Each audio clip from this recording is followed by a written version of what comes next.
Welcome to another episode of Complete Developer Podcast, the podcast by coders for coders about all aspects of creating your best life as a developer. I'm Will, the accomplished developer and aspiring software architect. And I'm Beej, the journeyman developer sharing my journey in development.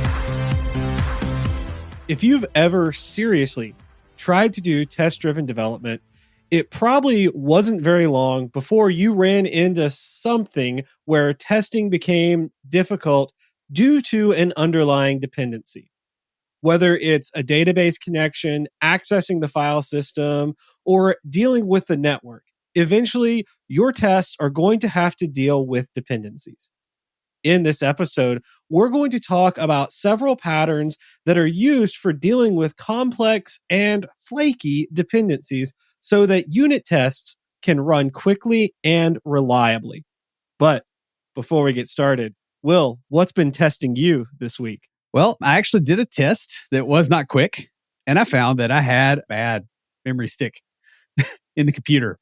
So I'm running on half of my normal RAM, which is 16 gigs. So instead of 32, which is what I would prefer, until the new one comes in from Amazon. So it looks like that was causing a good sized chunk of the blue screens that I was having. And so it was like $62 to replace it. So you know what that reminds me of? There's a Dilbert strip where Dilbert comes in and tells his manager, I haven't been feeling well. My allergies have been acting up. So like my IQ is at 50% capacity. And the manager says, the pointy hair manager goes, I'm smarter than an engineer. And Dilbert says, whoa. I said 50% capacity. So there's that. I'm really relieved that, I was able to figure it out because hopefully that will cut the blue screens down. I still expect to have some because I'm on Windows and that seems to be part of the thing, but at least getting rid of this. The other thing I've been doing a lot of is I've been learning a lot of Amazon stuff. And so I'm going through some of the certification prep type stuff that's on Pluralsight, which has really helped me at work because we use Amazon for our infrastructure. And so now I actually know when they're talking about stuff, what in the world they're talking about, which is kind of helpful. Yeah, that's really cool. I went through some training recently because we're looking at the cloud. And what was really funny is I got to day 2 of it with the lab and I'm like, oh, this is why all this sounded familiar. I did this at a conference about a year ago. Yeah. Nice. Well, I mean, the new version of the website is probably going to run in S3 because it's perfect for that, which that's the other thing I've been doing a lot of is working on the new website. Before this call, before we start recording, basically every time before we get on, I walk Beej through what I've done the previous week so that there's kind of an accountability thing there because that makes me focus on actually having deliverables versus getting twisted into knots way down in the code somewhere. And it's really coming along. I'm not sure I'm going to hit the deadline I set for myself, but it is an arbitrary deadline that I made up. So that's okay if I don't hit it, but we'll see where we get with that. So how are things with you? Well, I actually got to see some live music recently. I went to go see my friend's band, Triple Threat, play the other night. They play mostly classic rock, 80s, 90s rock covers. And it was at a pool hall here in town. So that was kind of interesting. I was just glad there was no smoking inside. Actually, it was kind of neat when I got in there. They had some tables set up, and then like the pool tables all along the walls, and then in the back area, there were actually people with their kids sitting in there eating. So that was kind of cool. Like, you go in and there's like security at the door with the wand, and you have to take your pocket knife back to the car because you're not used to going into places like that anymore because it's been a while. And then you have to take your other pocket knife back to the car because you forgot to drop it with the first one. Yeah. A few times. Yeah. So we won't talk about how many times that happens, but anyway. Yeah. So what was really interesting is I walk in and, they're kind of playing rap over the speakers. The kind of, you go into a place, it's like the music in the background, it's hip hop rap. And I know my friends and I'm looking at them and like 2 of them are also in a Christian metal band. And I'm just like, I just know these guys are like, it was interesting because like they're playing classic rock and some country stuff, but the people in there was such a diverse mix of people that they really enjoyed it. It was just kind of an interesting juxtaposition of the rap when they weren't playing and then their classic rock. It was kind of cool. Now, I also got some really good news this week related to school. So when you work on a master's degree, you have 6 years from the start of your degree to finish. And since I don't have a degree in computer science, I had to take leveling classes for the first 2 years. Most people do it in 1 year, but I'm only doing one class a semester because that's what my job pays for.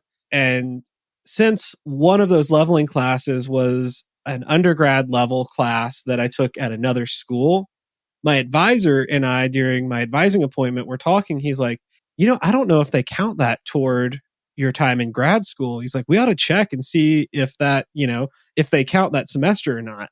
So we reached out to the graduate office, and turns out they don't count any of my leveling classes. So that 6 year marker started this semester when I took my first actual graduate level class. So the good news there is that means I don't have to double up. I still probably will, just so that I'm not, in school forever, but I don't have to double up on classes for a semester. And that's going to ultimately save me some money. So speaking of money, guys, you can take your financial confidence to the next level. Lucas Casades is a fee-only certified financial planner and financial coach serving tech professionals with his company, Level Up Financial Planning, virtually out of Fort Collins, Colorado. Yeah, Level Up Financial Planning, just like us here at Complete Developer Podcast, believe in the importance of having a real plan and taking action so that you can live your best life. Yeah, a lot of times people think that they're too young or they don't have enough investments to actually work with a financial planner. But Level Up's got a unique pricing model that allows you to pay monthly and without requiring investment management. So you don't have to wait to feel confident about your financial decisions. Yeah. And guys, best of all, Lucas and, his company Level Up Financial Planning is a fiduciary for his clients. What that means is it requires him to act in his client's best interest. A lot of times you hear financial planners and they're kind of glorified salesmen. That's not Lucas at all. He is not a salesman. You only pay as long as you're getting value. And when you're no longer getting value, you stop paying. There are more resources available for you if you're interested in this at levelupfinancialplanning.com. Unit tests are a great way to make sure that your code is more stable. Not only do they let you check your assumptions when you make changes, but they also tend to force you to structure your code in a way that keeps it cleaner. As you get more test coverage, this pays off, making it easier to do larger reorganization of your code with less fear of breaking it. The cleaner structure can also make it easier to diagnose problems in the code without doing a bunch of manual tracing. And finally, unit tests can serve as a bit of living documentation for the expectations around your code, which can often make it easier for newer developers to pick up. This is really interesting because we're about to start a new project. And I was talking with our business analyst, and she was saying how she's about to go in and put in the requirements that she's been gathering. And she talked to our QA who's going to be on the project, and they're working together. So she puts in the requirements, and then the QA is going to come in and put in her test cases for it, so that as a developer, I will come in and not only will I have requirements, I will have what QA is looking for too. Ah, nice. So I'll know kind of like, and I was like, I think that is a great idea. Like, I was so encouraging of that. That's like test-driven development squared. Oh yeah. It's awesome. And I told her, I was like, that makes me so happy and excited for this project. The previous advantages that Beach talked about just a second ago are something that you're only going to really enjoy so long as your code doesn't interact with a file system, database, network, third-party app, physical hardware, human beings. carrier pigeons, wireless networks, all kinds of unreliable things that tend to die. Each of these situations can introduce intermittent errors, limits the number of calls you can execute, interference from state changes, etc., and they're all going to slow down your tests. And as you get more tests, these disadvantages tend to pile up, and they make it less likely that unit tests will be run because they become time-consuming and brittle. Fortunately, because we are talking about unit tests, it's expected that you are only testing how your code reacts to different conditions rather than testing underlying conditions that may not be reliable. This means that you can effectively bake a dependency in such a way that your tests only touch the code that you're trying to test. Moreover, if you do it right, this approach can also make your tests faster, which makes your team more likely to run them in the first place. In this episode, we're going to discuss how to work with dependencies within unit tests and how to handle a variety of different situations that come up when you're trying to keep dependencies from messing up your test code. We're going to kind of talk a little bit at first about unit tests versus other types of tests, and then why dependencies make things more difficult. And then we're going to get a little further along and actually discuss stubs, fakes, spies, mocks, etc., and when not to use them. So I guess to get started, let's talk about unit tests versus other types of tests, because a lot of people, for whatever reason, don't seem to really have this down as well as they pretend to. I've seen some unit tests that were not unit tests, or their definition of a unit was basically like this whole subsection of the app. Oh, yeah. Or when the unit test, rather than using dependency injection, just create news up all the things instead of using, it's just, I've seen that. I've seen where someone came in and changed the code and the unit test didn't work anymore. So they just commented out the unit test. Yeah, or delete it, which is even better. Or change it to where it's assert not true. That's my favorite. Yeah. Assert not true, true. So assert that true is equal to true. Yep, it is. Okay, the test passed. Great. Thanks. Tautological driven development is probably not the winning strategy here. So a unit test is supposed to test a single logical unit of code, not including its dependencies. It's intended to be fast, to only have its results changed based upon the way that the code itself works, and to make it easy to determine where and why a failure occurred. Yeah. Now, contrast this with integration tests. Yeah. Integration tests are intended to be a bit slower, more vulnerable to latency, and most importantly, they test how several pieces of code work together. So earlier, when I was talking about our QA putting in the tests before I even start writing the code, most of the tests that she's going to have will be integration tests because she's seeing how all the pieces work together. Well, and that's the only way you could really do it that way, right? Because otherwise she's dictating design if she's trying to do your unit tests. Exactly. Yeah. So, and it may be harder to troubleshoot an integration test than a unit test. It will most definitely be slower. A performance test, on the other hand, tests how a system responds to load, how quickly a process can run, and how resources are used by a process.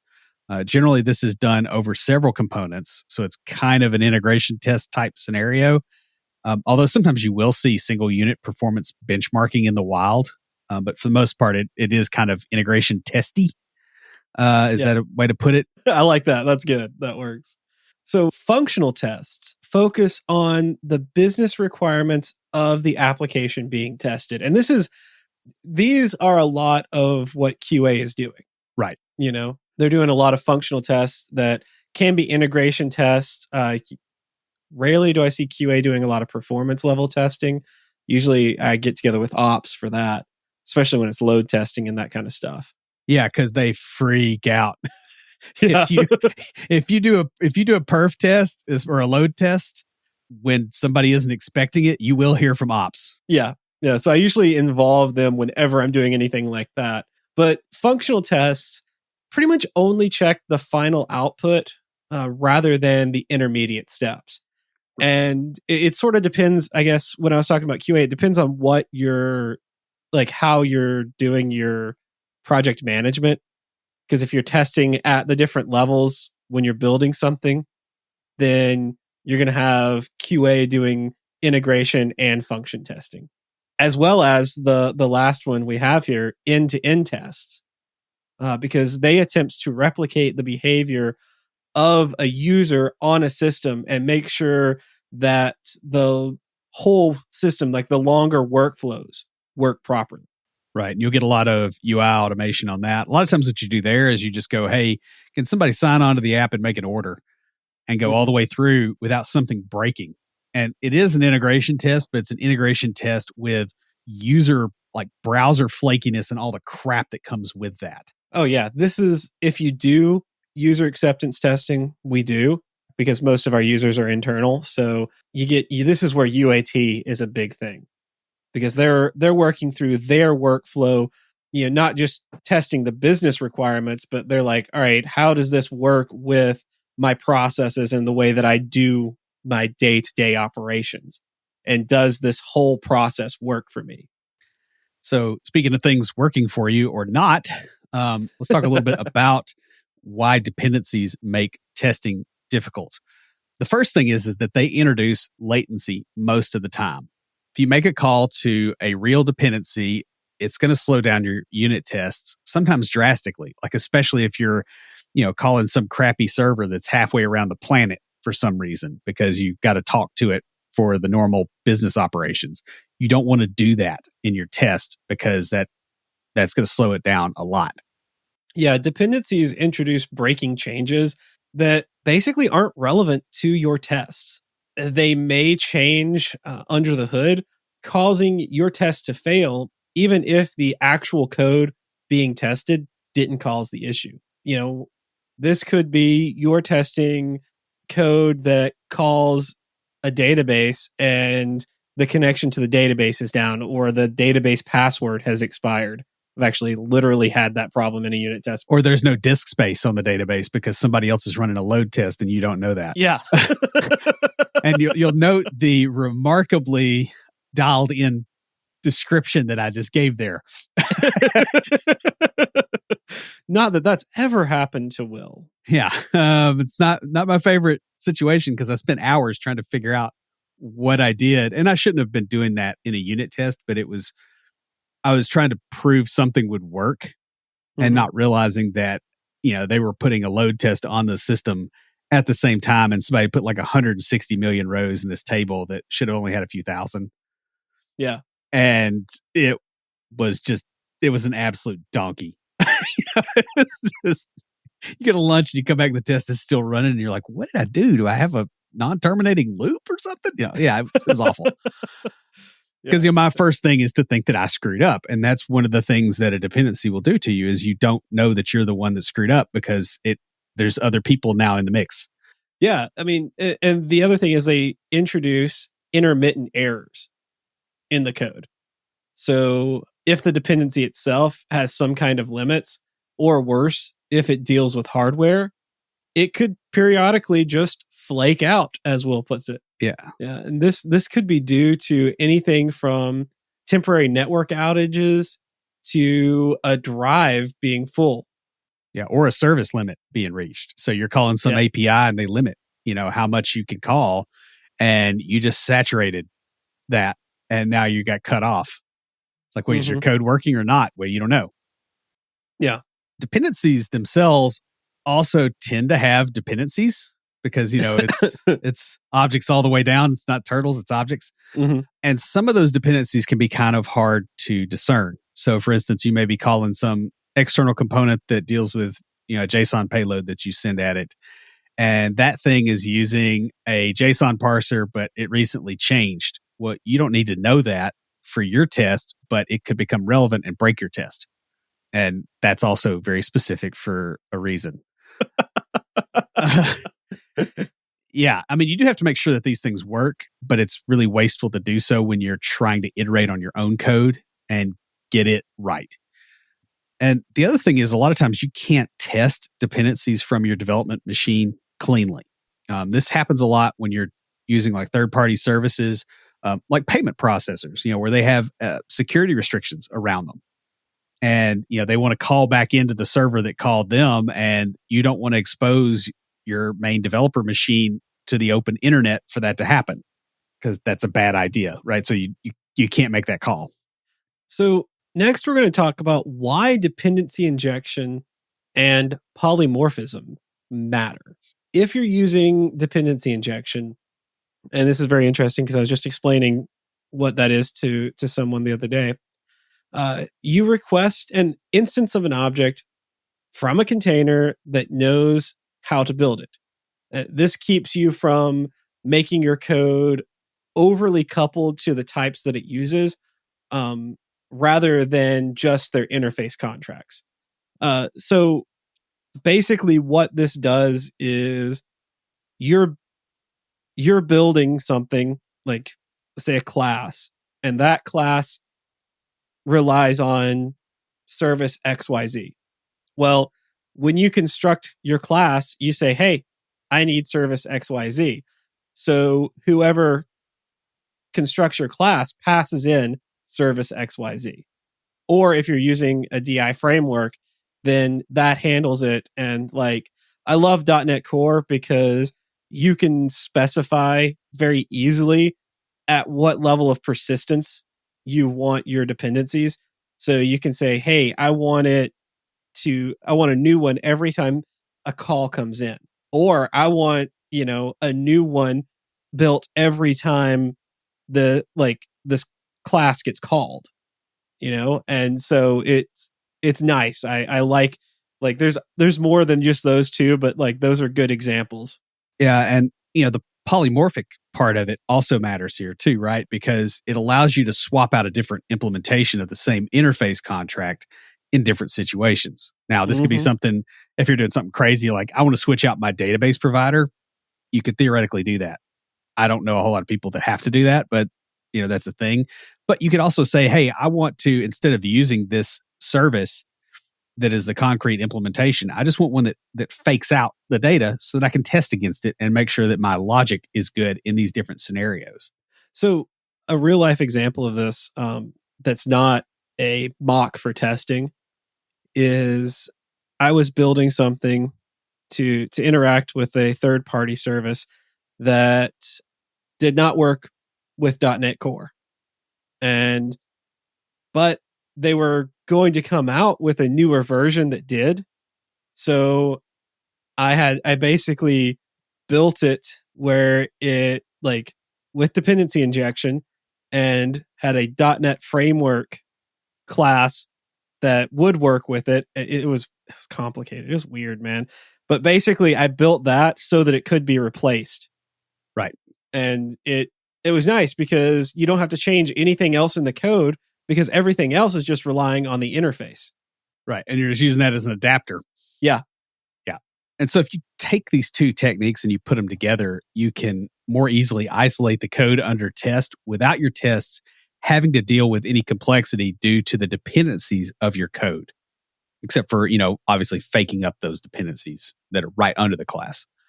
The other thing this does for you is it can make it a lot easier to create unlikely or difficult scenarios that your dependencies may create in the wild in a way that is predictable. So, for instance, if you have a service outage or you hit a call limit on some API, you don't want to, unplug your network cable to test this every time, right?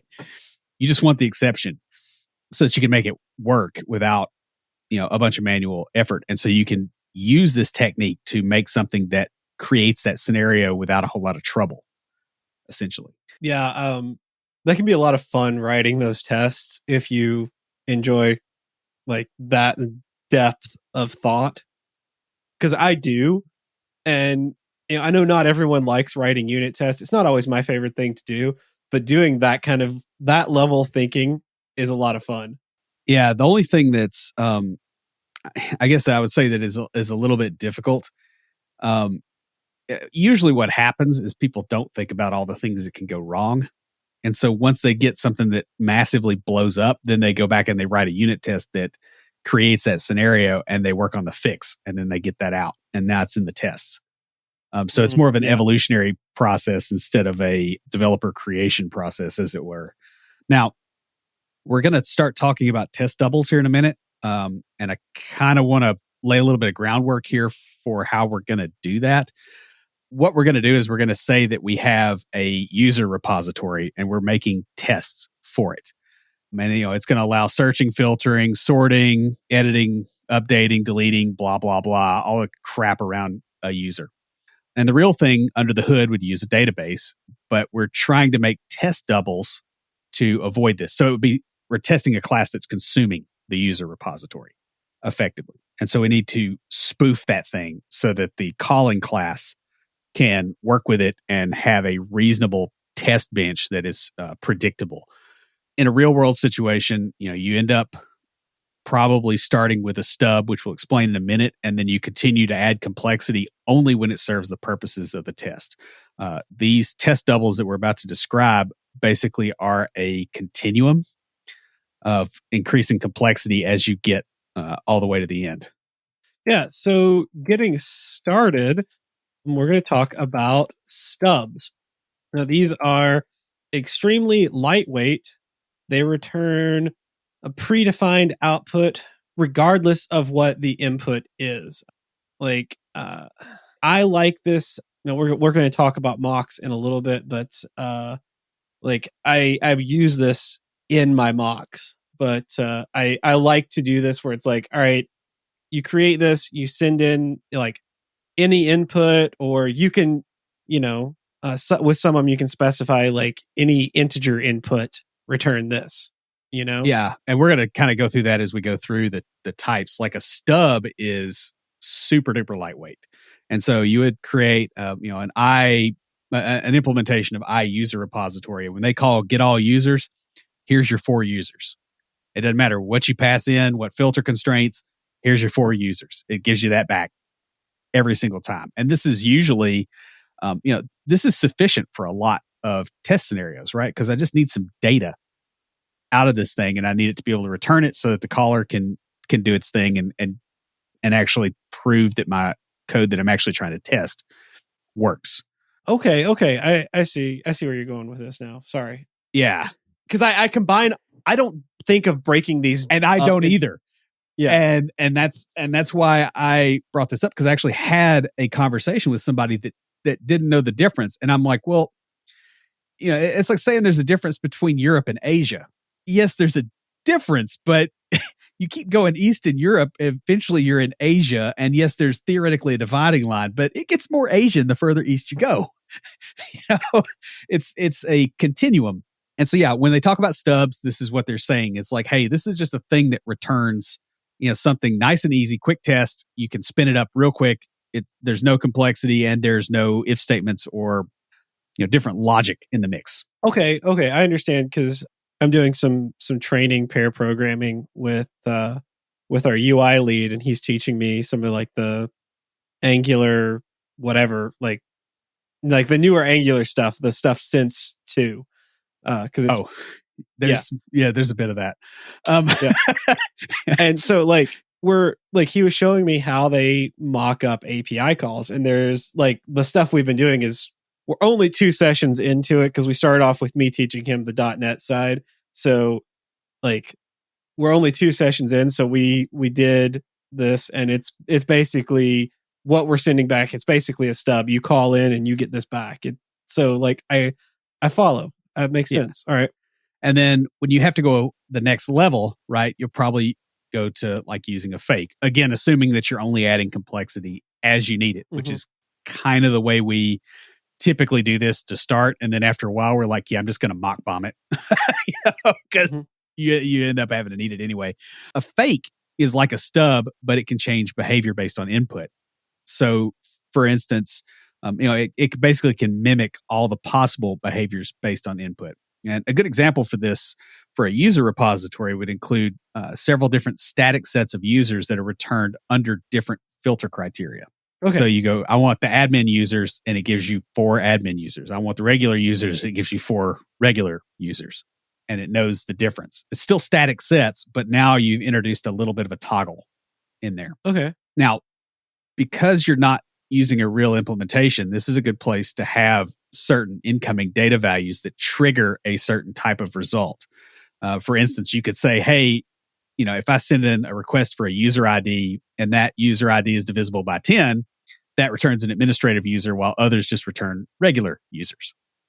And if you have that convention in your code, you can do that. Now, I don't like that approach because that's a magic number.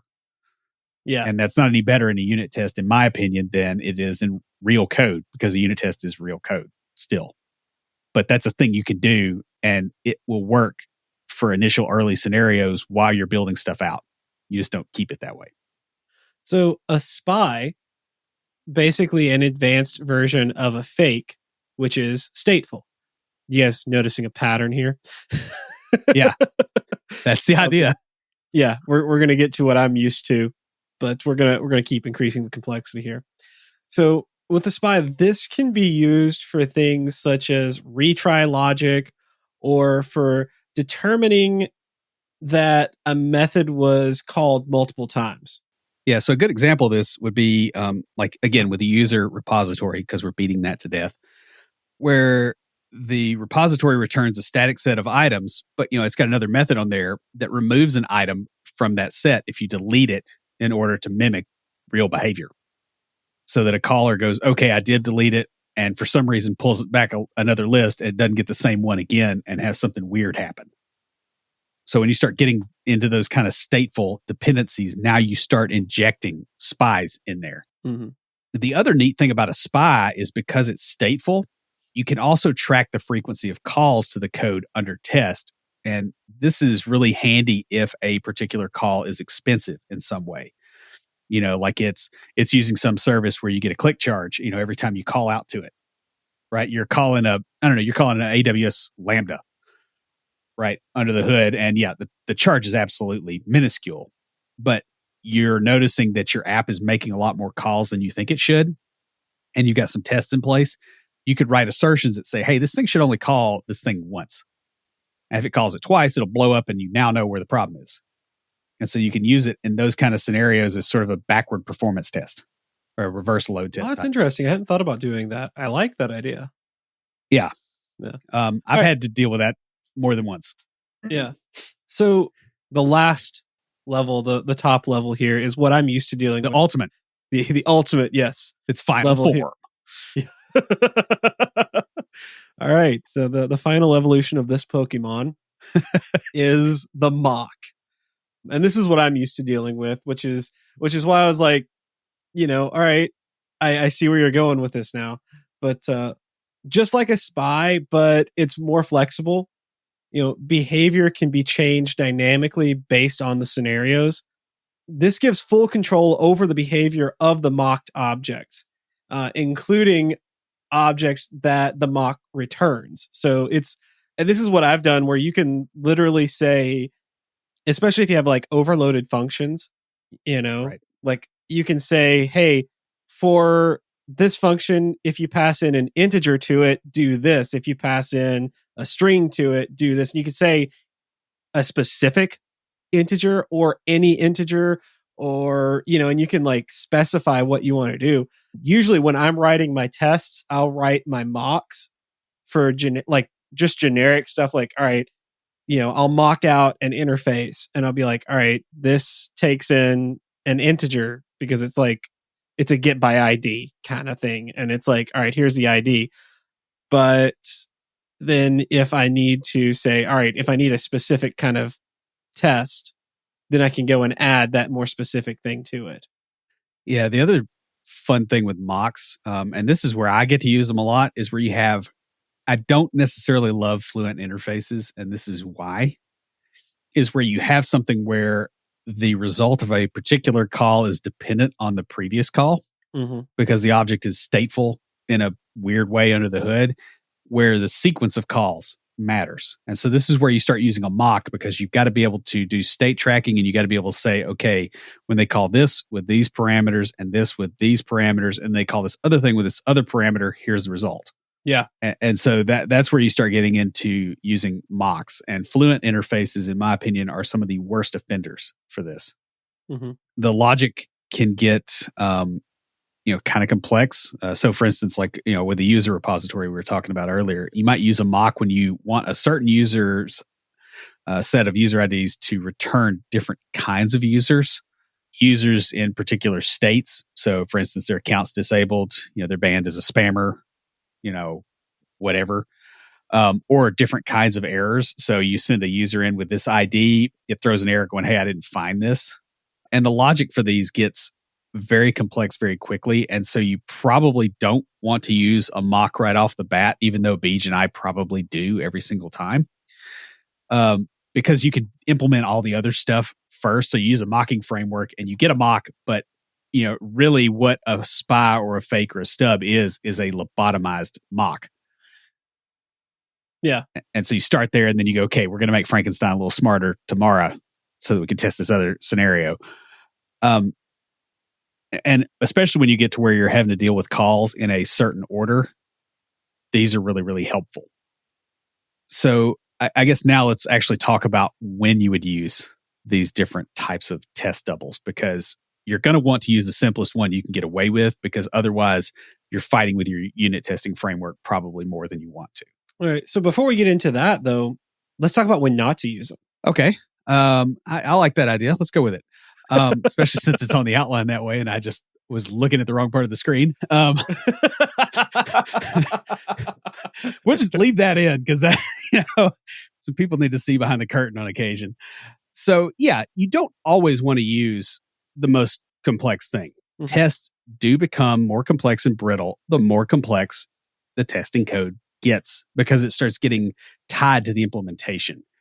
The tests also get harder to read, frankly. Yeah, like when I have to be complex, like I said, I start with the simplest way first. And if I don't have to use mocks, I don't. Or if I don't need to mock something, I don't until I don't do it until I need it, because you're looking at your test class, and I try to divide stuff up so it makes sense when you're looking at test classes.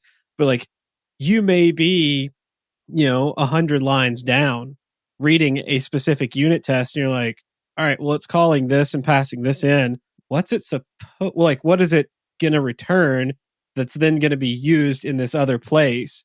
And you have to scroll back up to the top and look at your mock and go, all right, what is that mock returning? Oh yeah, it can get really complex. And so you want to understand, not just for other developers, but think about, and this is what I do because, I'm a little bit narcissistic, just a wee bit.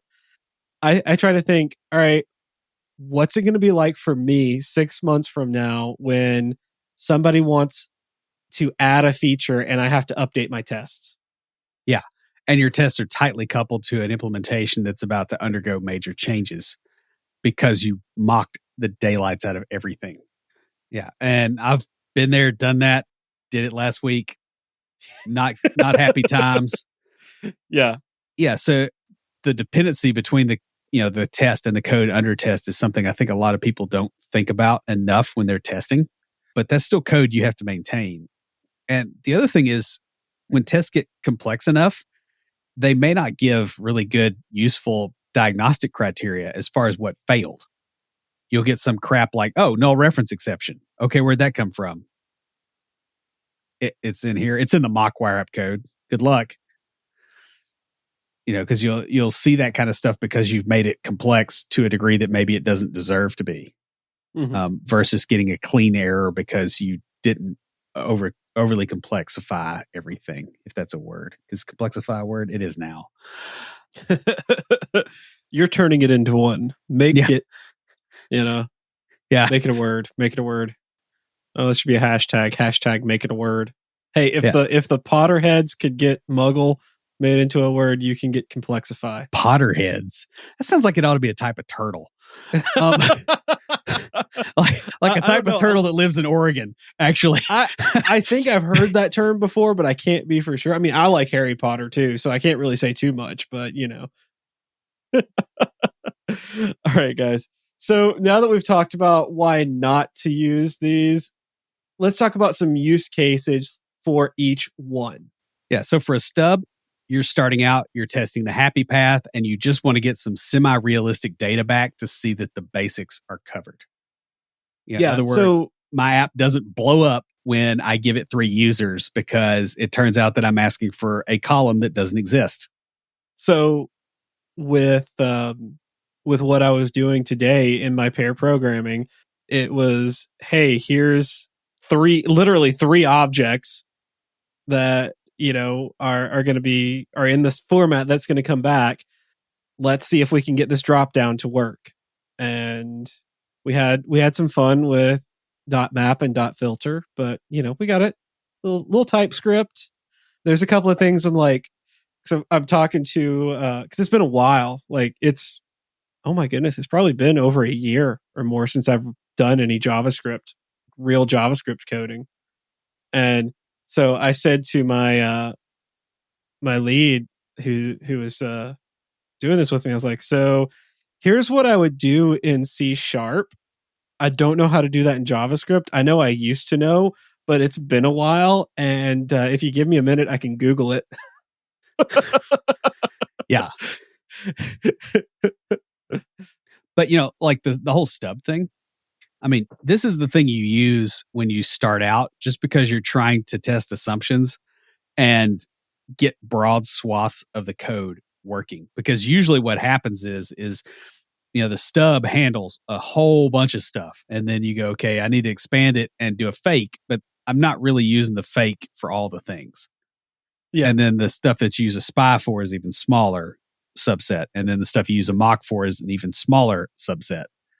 And then the stuff that you use a mock for that you actually like using a mock for is probably a really tiny subset. Just my personal opinion. So like the next thing you would do is like a fake. So rather than just the happy path, now you need to test a few simple scenarios that require variation in output based on input.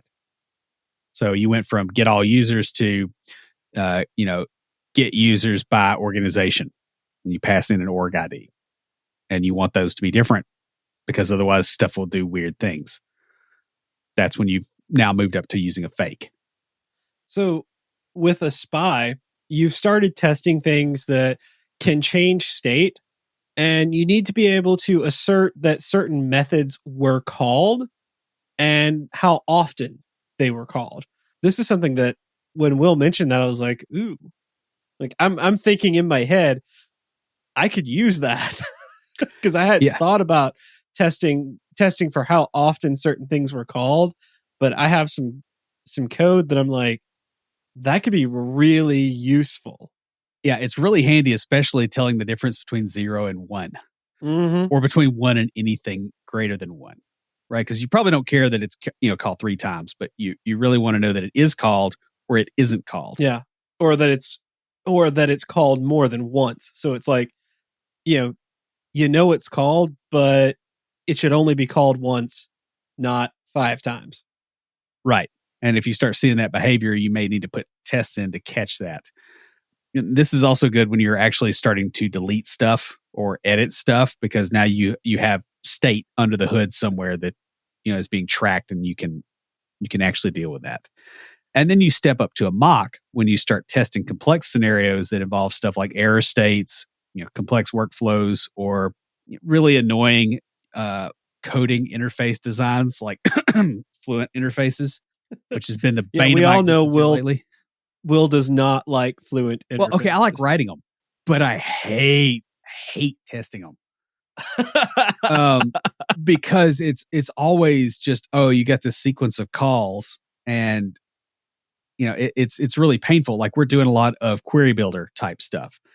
Yeah. So kind of like you have, like within Hibernate or with Link, it's like, hey, I'm doing a query and I'm doing where this and da da da da, and all those are function calls, and I got to call them in a certain order or it changes output. That's really nice when you're writing code. It makes it clean and you can tell what's going on. But when you have to test that crap, holy cow, it's like so much more work. And so I'm not a huge fan of that. I've not found a good way to make this non-painful, I guess is where I'm going with that. Yeah, that makes sense. Or when you have callbacks. Callbacks are another case where you can very quickly, especially when you get them nested, unit testing those sometimes not a whole lot of fun. I've never had that problem before. Or async and callbacks. I don't even want to think about that. Like, or you're I've passing dealt an with expression async. tree. And Oh, no, I've done that. Yes. Yeah, but test that. I have. Yeah. It's not fun. I know. No. Yeah. I've just not done the async and callbacks at the same time. I've done async callbacks with expression trees involved that used a visitor pattern to go through the expression tree to work out what it was doing. Because of you build your own data access framework and you go a lot of places other people don't go and that you wish you'd never knew existed. Yeah, Will continues to talk because I'm just looking at him like he's insane. Yeah, it was totally insane. I mean, I got through it, and my code worked, and it passed the tests, and I checked it in, and it was very shortly before I resigned from that position. So it's not my problem anymore. So there are some things that you might want to avoid when you're doing this. Because sometimes you can avoid doing a test double for various reasons, and you should. For instance, when you can't create a test double for a dependency due to the way that it's implemented. This is really common in .NET and in Java, especially, where you have like sealed types or cases where dependency injection isn't being used or can't be used. So anything where you're passing pointers around can be very interesting. Anything with a sealed type. Anything where you're passing like a struct, and the struct has to have certain stuff in it that you don't understand because there's other, it's a pass through of that struct to some other piece of the system that you didn't write or that potentially you have no access to. Those can get really, really ugly, and it's very hard to test double your way out of this.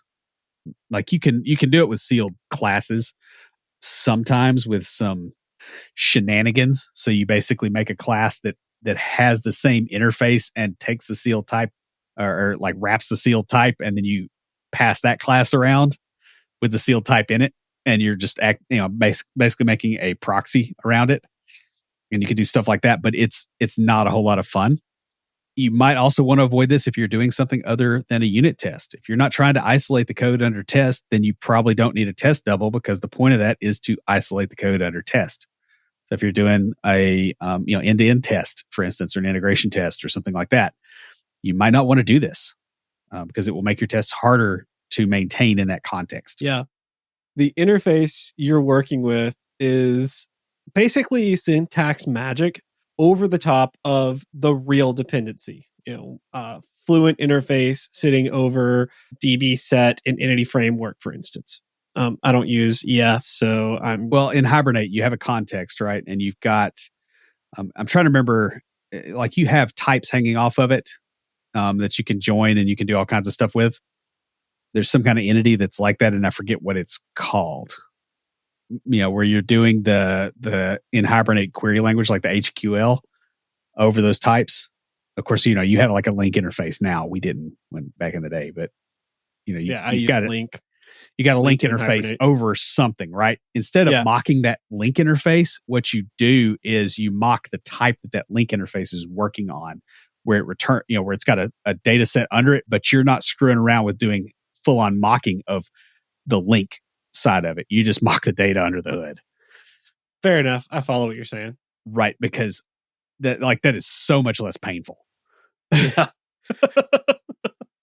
Yeah. Because syntax magic, there's a lot of stuff that makes things easier for programmers when they're writing business code that makes it extremely hard to test because it's made to look nice for programmers, not to make things nice for testing. And so you got to think about, is it worth actually really testing this thing? Like if I'm testing my Fluent interface and that's really what I'm trying to test, then sure, do whatever I've got to do there. But if I'm just, hey, this thing consumes that Fluent interface, maybe I need to go down a level and mock what's under the hood and let the Fluent interface be its thing where I don't have to touch it.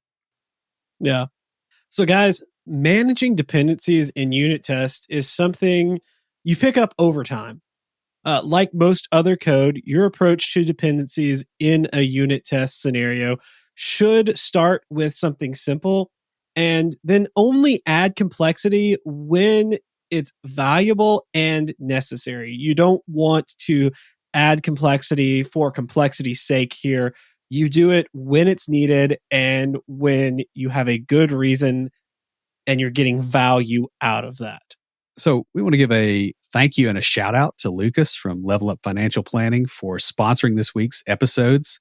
Lucas's sponsorship is making this podcast possible, and it's helping us achieve our goals. And he can help you achieve your financial goals. So check him out. Beej, what do you have for us for Tricks of the Trade?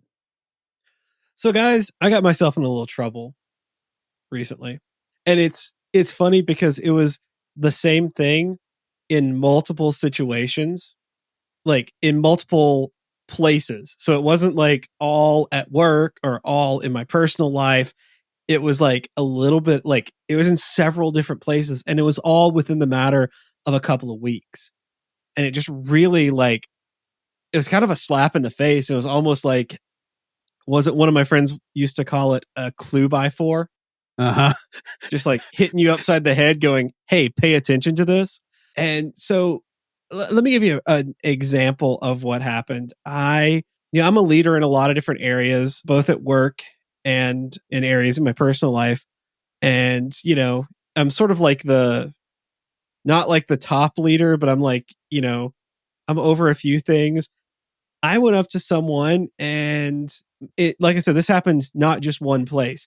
And my intent was to say, hey, you're doing such a great job where you are. Let's get together and start working on getting you ready to move up to the next level. But the way it came out was, hey, you're not very good at this, so I'm going to help you get better at it. Yep. I've been there where you're like, no, I'm trying to help. I'm not. Yeah. And the problem was it wasn't like the response wasn't an immediate thing. It was like a day later.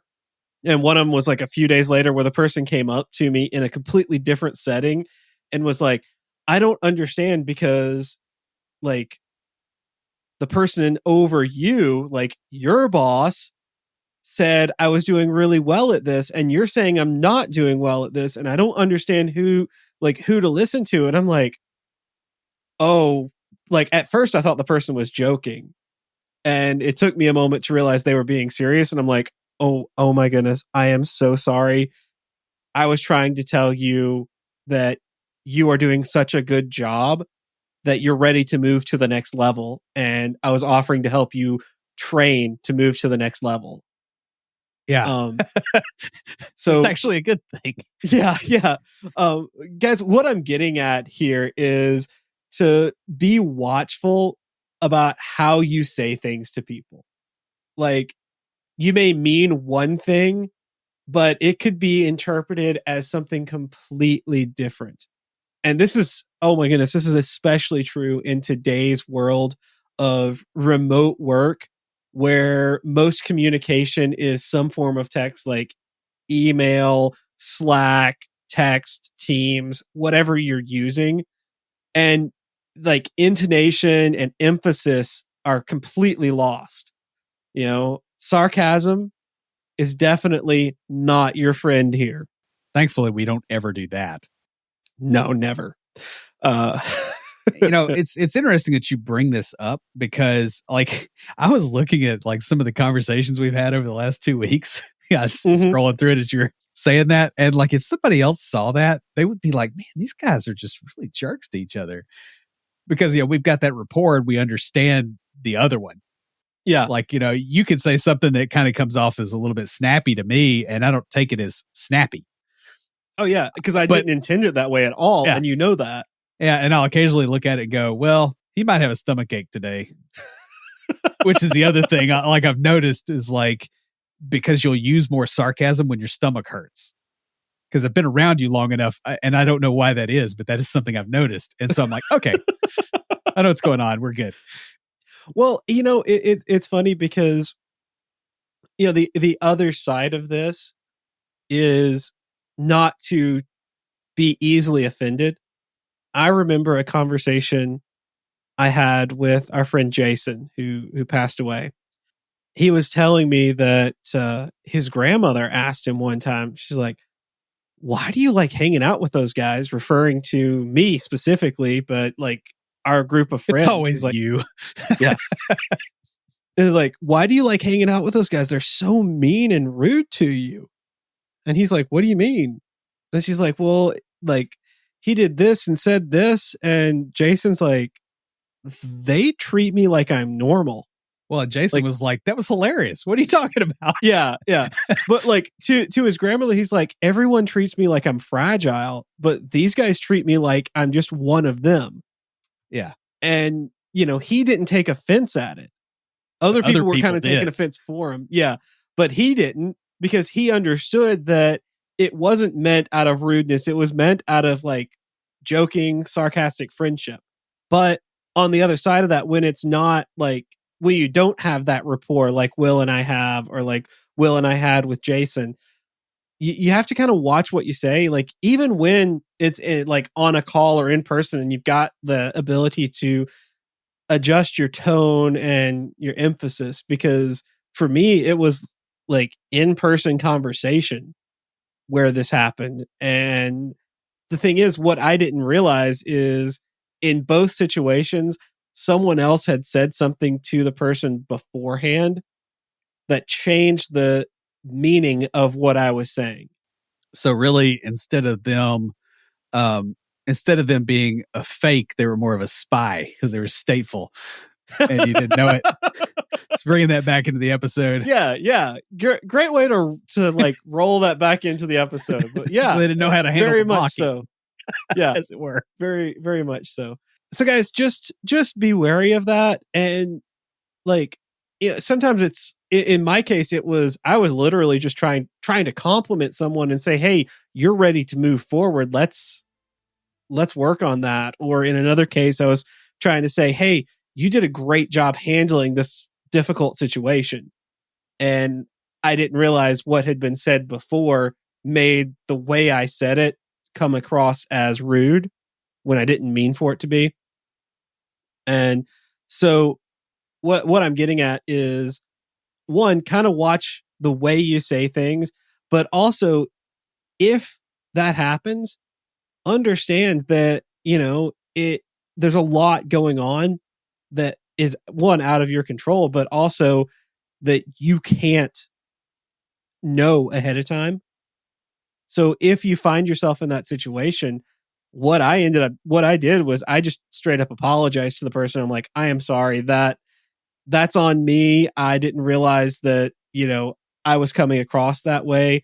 Here's what I meant, and move forward from there. Like, apologize for it, move forward, and forget it. The only reason I even bring it up now is to use it as an example to help you guys. And that's pretty much all I got. Stand by for Titanfall. If you have a question or comment, please email us at neckbeards@CompleteDeveloperPodcast.com. Our theme music is an excerpt from Stand By for Titanfall by Pure Bells, available on SoundCloud and licensed through Creative Commons. The intro music for IoTs is Hillbilly Hip Hop by Jason Belcher. For references, show notes, and to sign up for weekly emails with extra tips and insights, be sure to check out the website at CompleteDeveloperPodcast.com. You can also follow us on Twitter at CompleteDevPod and like our page on Facebook to keep up with news about the show. Catch us each week as we broadcast live, talking about what's going on in the tech world and answering listener questions.